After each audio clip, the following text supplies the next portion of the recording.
1 kilo அளவுக்கு சாம்பார் பொடி அரைக்கலாம்னு சொல்லிட்டுங்க எல்லா பொருளையும் நல்லா வெயில் படுற அளவுக்கு நல்லா காய வச்சு எடுத்துக்கிட்டாங்க. கொத்தமல்லியும் மிளகாயும் நல்லா சுத்தம் பண்ணதுக்கப்புறம் நல்லா பரவ நாப்பில் போட்டு காய வச்சு எடுத்துக்கலாங்க. இந்த மாதிரி பொருள் எல்லாத்தையும் நம்ம வெயிலில் காய வச்சு எடுத்து வறுத்து அரைச்சோம்னாங்க பொடி வந்து நல்லா இருக்குங்க, வாசமாகவும் இருக்குது, ரொம்ப நாளைக்கு வந்து கெட்டு போகாமல் இருக்குங்க. தூள் 1 கிலோ அளவு சாம்பார் தூளுக்கு வந்துங்க கடலைப்பருப்பு ஒரு 50 கிராம் போட்டு வறுத்துக்கலாங்க. கடலைப்பருப்புங்க நல்லா செவக்க வறுத்ததுக்கப்புறங்க துவரம்பருப்பு ஒரு 25 கிராம் போட்டு அதையும் நல்லா செவக்க வறுத்துக்கலாங்க.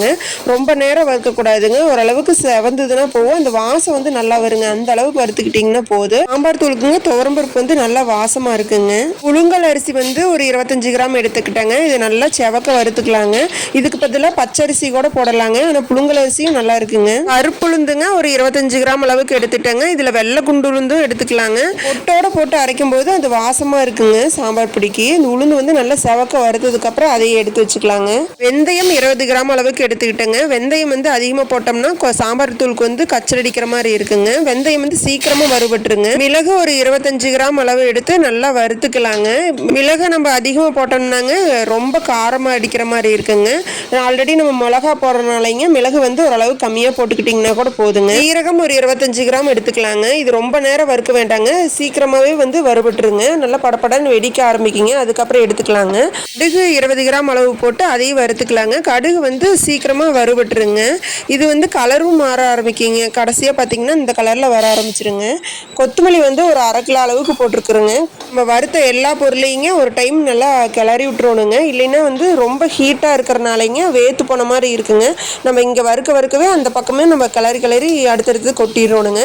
கொத்தமல்லிக்கு பார்த்தீங்கன்னா உங்களுக்கு ரொம்ப நேரம் வறுக்கணுங்கிறது இல்லைங்க, நல்லா சூடேறினா போதுங்க. இதுக்கு வந்து ஒரு 2 சொட்டு விளக்கெண்ணெய் ஊற்றி அதையும் வறுத்துக்கலாங்க. அப்போ தாங்க அது கொத்தமல்லி வந்து வாசமாக இருக்குங்க. சாம்பார் தூளுக்குங்க நாட்டு கொத்தமல்லி போட்டு வரைச்சிங்கன்னா தாங்க உங்களுக்கு வாசமாகவும் இருக்கும்.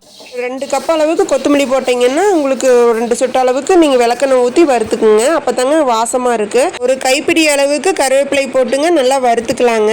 இது வந்து நல்லா வெயிலே காய வச்சு உங்களுக்கு வறுக்கலாங்க, இல்லைன்னா நீங்கள் அப்படியே பச்சையாக டைரெக்டாகவும் நீங்கள் போட்டு வறுக்கலாங்க, ஒன்றுமே பண்ணாதுங்க. நல்லா இந்த அளவுக்கு வறுத்ததுக்கப்புறம் அதையும் எடுத்துக்கலாங்க. விளக்கெண்ணெய் கொஞ்சோண்டு அளவுக்கு ஊற்றிங்க, பெருங்காய கட்டி வந்து இந்த மாதிரி உருண்டை பிடிச்சி ஒரு 4 உருண்டையை போட்டு அது நல்லா வறுத்துக்கலாங்க. ஃபஸ்ட் டைம் போடும்போது பார்த்தீங்கன்னா உங்களுக்கு லைட்டாக பொங்கி வர மாதிரி நல்லா உருண்டு வருங்க. இந்த அளவுக்கு நல்லா வந்துருச்சுனாங்க நல்லா உங்களுக்கு உள்ளேயும் நல்லா பெருங்காய கட்டி வந்து நல்லா வேக ஆரம்பிச்சிருங்க, நல்லா பொரிஞ்சும் நல்லா மொறுன்னு வந்துருங்க. இந்த மாதிரி பெருங்காய கட்டி நல்லா வறுத்து போட்டுக்கிட்டிங்கன்னா பொடி வந்து நல்லா வாசமாக இருக்குங்க. வரமிளகாய் ஒரு 1/2 கிலோ அளவுக்கு எடுத்துருக்குறாங்க. கொஞ்சோண்டு அளவுக்கு விளக்கெண்ணெய் ஊற்றிக்கிட்டுங்க கொஞ்சமாக மிளகாயை போட்டு வறுத்துக்கலாங்க. அது கூடயே பார்த்தீங்கன்னா ஒரு கைப்பிடி அளவுக்கு உப்பு போட்டுங்க வறுத்துக்கலாங்க, ஏன்னா காந்தல் வந்து வராமல் இருக்குங்க. அதனால வரமிளகாயை எந்த அளவுக்கு வெயிலில் காய வைக்கிறோமோங்க அந்த அளவுக்கு வந்து வறுக்கறதுக்கு நல்லா இருக்குங்க. மிளகாயில் இருக்கிற காம்பு வந்து எடுக்கணுங்கிறது இல்லைங்க, அப்படியே நம்ம வறுத்து அரைச்சிக்கலாங்க.